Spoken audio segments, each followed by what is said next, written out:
Assalamualaikum warahmatullahi wabarakatuh. Bertemu lagi dengan saya Satria Mahogani Ramadan. Di video ini saya akan menjawab soal ulangan tengah semester Bahasa Indonesia yang diampu oleh Bapak Dr. Irfai Mahfur Rahman, SPD MPD, selaku dosen mata kuliah Bahasa Indonesia Universitas Muria Kudus. Oke, kita lihat soalnya. Kita buka Word. Soal ulangan tengah semester ini terdapat 9 pertanyaan dan sudah saya jawab, dan nantinya saya akan menjelaskan jawaban saya ini pada setiap pertanyaan. Oke, untuk pertanyaan yang pertama, jelaskan berdasarkan temuan mahasiswa di lapangan faktor apa saja yang menyebabkan terjadinya kesalahan penulisan ejaan. Berikan contoh kesalahan ejaan yang sering muncul. Faktor penyebab terjadinya kesalahan penulisan ejaan meliputi keterbatasan waktu dalam pembelajaran menulis, kurangnya penguasaan kaidah penulisan ejaan, dan kurang ketelitian dalam menulis. Contoh pada penulisan jenjang pendidikan dengan huruf awal kapital berikut ini. Satu-satunya Sekolah Teknologi di Kalimantan. Pada kata sekolah teknologi, pada huruf awal sekolah, huruf S-nya ini ditulis huruf kapital, huruf besar. Seharusnya yang benar ditulis huruf kecil. Untuk kata teknologi ini, seperti tadi, pada huruf awal, huruf T-nya ini ditulis huruf kapital, seharusnya huruf kecil. Jadi untuk penulisan sekolah teknologi ini ditulis menggunakan huruf kecil semua. Oke, sudah dipahami. Untuk soal yang nomor 2, bagaimana langkah-langkah membedakan kutipan langsung dan tidak langsung dalam proses pengutipan? Jelaskan dan beri contoh. Ada 3 langkah yang saya dapat. Yang langkah pertama, lihat apakah teks tersebut terdapat nama pengarang atau tidak. Jika ada nama pengarang di awal kalimat, merupakan kutipan langsung. Namun jika nama pengarang ditulis di akhir kalimat, berarti kutipan tidak langsung. Contoh untuk kutipan langsung, Amanda kurung buka 2020.82 kurung tutup menjelaskan bahwa literasi adalah. Jadi pada kutipan langsung ini nama pengarang ditulis pada awal kalimat.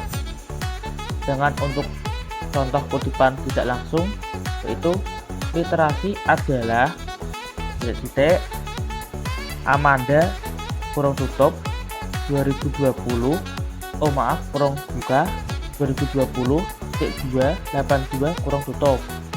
Jadi pada kutipan tidak langsung ini nama pengarang terdapat di akhir kalimat.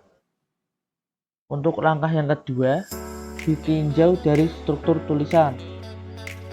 Kutipan langsung biasanya digunakan dalam menulis untuk menjelaskan sesuatu. Misalnya saja definisi tentang kata-kata yang umum terjadi, seperti definisi pernikahan usia muda atau narkoba dan lain sebagainya. Sedangkan dalam kutipan tidak langsung biasanya digunakan oleh penulis untuk memperkuat gagasan atau ide yang kita usulkan. Lalu langkah ketiga, ditinjau seberapa panjang teks tersebut. Jika teks tersebut panjang serta lengkap, diartikan sebagai kutipan langsung. Jika teks tersebut ditulis intinya saja atau pokok gagasan, disebut kutipan tidak langsung. Oke, selanjutnya soal nomor 3, apa perbedaan dari biografi dan bibliografi? Jelaskan disertai contoh. Biografi adalah riwayat hidup seseorang yang ditulis oleh orang lain. Karena biografi disusun oleh orang lain, dalam menulis biografi, biasanya penulis mengandalkan berbagai sudut pandang terkait tokoh serta bermacam dokumen pendukung. Dalam biografi dijelaskan secara lengkap tokoh yang ditulis dari lahir hingga meninggal, serta disebutkan juga jasa dan karya yang telah diciptakan oleh tokoh yang digambarkan dalam biografi. Sedangkan untuk bibliografi, yaitu daftar buku atau karangan yang merupakan sumber rujukan dari sebuah tulisan atau karangan atau daftar tentang suatu subjek ilmu, dan bisa dikatakan bibliografi adalah daftar pustaka. Bibliografi mencangkup deskripsi buku yang meliputi judul, pengarang, tahun terbit, nama penerbit, serta kota terbit. Contoh untuk bibliografi: Kraft garis 1980, komposisi Ende, Nusa Indah Ibrahim, Nini 2011, Bahasa Indonesia untuk Perguruan Tinggi, Jakarta, Huhamka Press. Untuk contoh biografi, yaitu Diego Armando Maradona merupakan pemain sepak bola asal Argentina. Ia lahir pada 30 Oktober 1960. Ia mendapat julukan tangan Tuhan karena gol yang ia cetak pada Piala Dunia 1986 ketika melawan Inggris. Maradona merupakan pemain sepak bola berbakat. Setelah pensiun sebagai pemain, ia berkarir sebagai pelatih tim sepak bola. Beberapa yang pernah ia latih antara lain tim nasional Argentina, klub bola Always, Tekstil Mandiyu, Dorados Racing Club, dan Fujairah. Sampai saat kematiannya pada tanggal 25 November tahun 2020, ia menjabat sebagai pelatih tim Gimnasia La Plata. Oke, selanjutnya untuk soal nomor 4. Apa perbedaan makna pukul dan jam jika dilihat dari penggunaan untuk menunjukkan kata pengganti waktu? Jelaskan disertai contoh kalimat. Kata jam menunjukkan masa atau jangka waktu yang sering juga kita sebut sebagai durasi. Sedangkan penggunaan kata pukul adalah untuk menunjukkan saat atau waktu di mana peristiwa akan terjadi. Contoh untuk penggunaan kata pukul: jam belajar di sekolah akan dimulai pukul 07.00. Kalau penggunaan kata jam, contohnya, setiap hari Minggu saya berolahraga selama 1 jam dengan bersepeda di taman. Sudah dipahami ya. Untuk soal selanjutnya nomor 5. Bahasa berdasarkan hakikatnya merupakan sistem bunyi bermakna. Jelaskan pernyataan tersebut dan apa kaitannya antara sistem bunyi bermakna dengan pengguna bahasa. Definisi lain tentang bahasa adalah sistem lambang atau simbol bunyi yang berkembang berdasarkan suatu aturan yang disepakati oleh pemakainya. Setiap lambang bahasa memiliki makna dan konsep. Karena setiap lambang bunyi itu memiliki atau menyatakan suatu konsep, maka dapat disimpulkan bahwa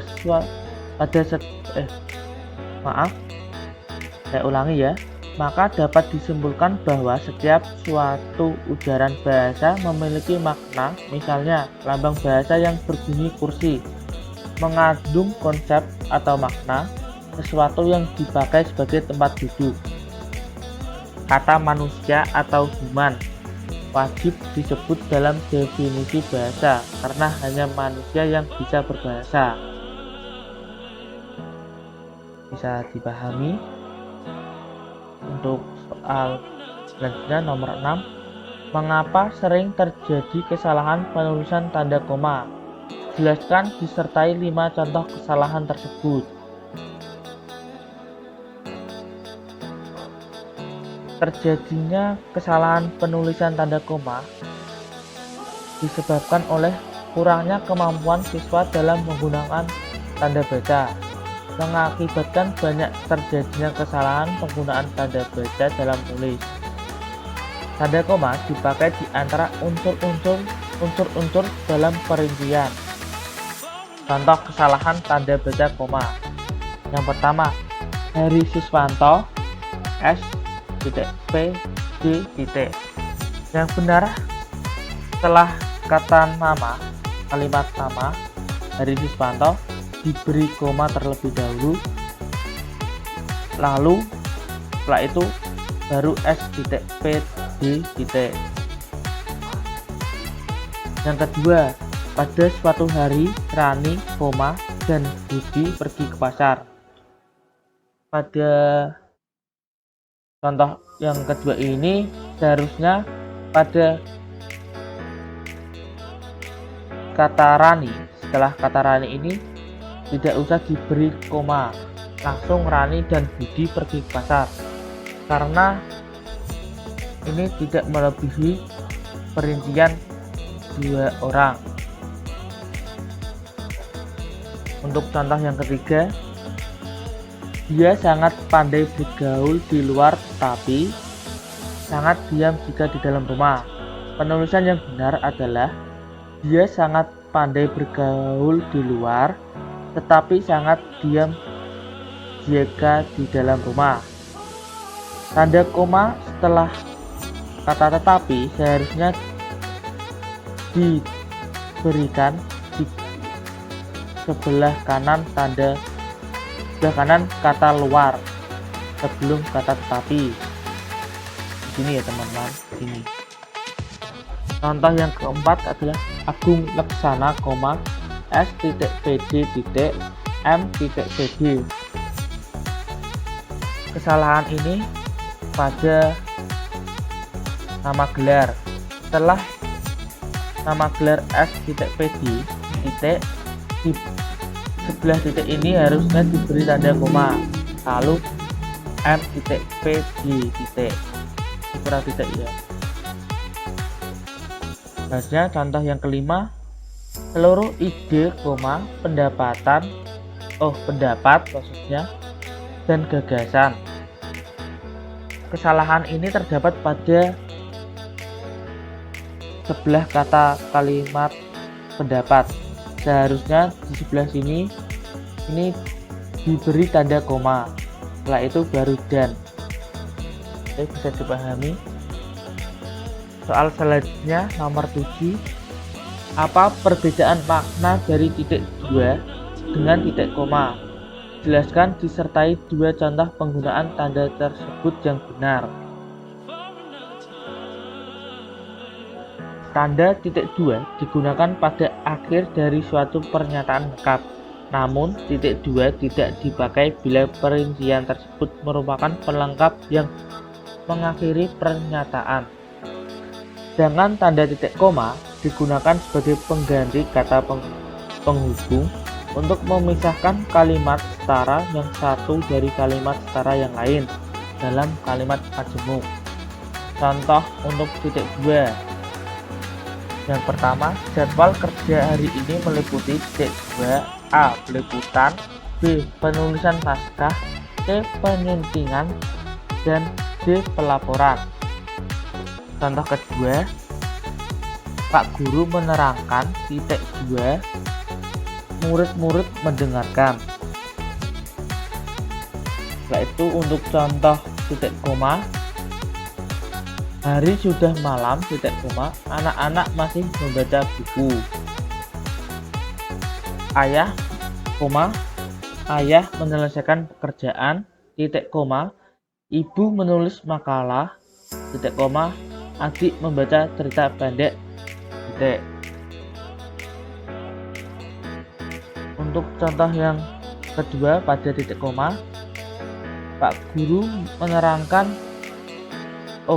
salah, ini tadi sudah pada contoh titik 2 ya, ini tidak usah ditulis, biar saja. Oke, selanjutnya nomor 8, jelaskan mengapa sering terjadi kesalahan penulisan huruf miring. Berikan contoh kesalahan tersebut disertai dengan pembenarannya. Kasus ejaan kesalahan penggunaan huruf miring terjadi dikarenakan banyak orang yang tidak mengetahui fungsi dari penulisan huruf miring tersebut. Huruf miring dipakai untuk istilah asing yang digunakan dalam bahasa Indonesia. Contoh kesalahan penggunaan huruf miring: Wi-Fi dan hotspot, greenhouse, 5 minutes with Quran, before beginning the learning activity, workshop, dan marching band. Istilah itu seharusnya menggunakan huruf miring sehingga menjadi Wi-Fi, hotspot, greenhouse, 5 minutes with Quran, before beginning the learning activity, workshop, and marching band. Bisa dilihat ya, ini ditulis menggunakan huruf miring. Seharusnya yang benar seperti ini. Namun, jika istilah itu sudah ada pada kalimat dalam bahasa Indonesia, sebaiknya digunakan istilah yang dalam bahasa Indonesia. Untuk pertanyaan selanjutnya, jelaskan bentuk kesalahan penulisan konsonan dan vokal pada karya tulis ilmiah. Berikan contoh kesalahan disertai dengan pembenarannya. Bentuk kesalahan yang mana pada penulisan huruf konsonan dipengaruhi oleh kata baku dan tidak baku. Adanya pengurangan kata dan penambahan kata. Misalnya zaman. Penulisan yang benar adalah zaman, menggunakan huruf Z bukan J. Selanjutnya, otomatik. Penulisan yang benar adalah otomatis, menggunakan huruf S bukan huruf K. Selanjutnya, manajemen. Penulisan yang benar adalah manajemen, menggunakan huruf G bukan huruf G. Selanjutnya, relevan. Penulisan yang benar adalah relevan, menggunakan huruf V bukan F. Untuk kesalahan yang mana dalam penulisan huruf vokal dipengaruhi oleh letak kata A, I, U, E, O. Misalnya resiko. Penulisan yang benar adalah risiko. Yang kedua, detail. Penulisan yang benar adalah detail, menggunakan huruf A setelah huruf T. Yang ketiga, analisa. Penulisan yang benar adalah analisis. Ini analisis ya, analisis. Yang contoh terakhir, derajat. Penulisan yang benar adalah derajat, menggunakan huruf E setelah huruf D. Oke teman-teman, 9 pertanyaan sudah saya jawab dan sudah saya jelaskan, bisa dipahami. Oke, terima kasih telah menonton videonya. Mohon maaf jika ada kesalahan dalam pengucapan, mohon dimaafkan. Wassalamualaikum warahmatullahi wabarakatuh.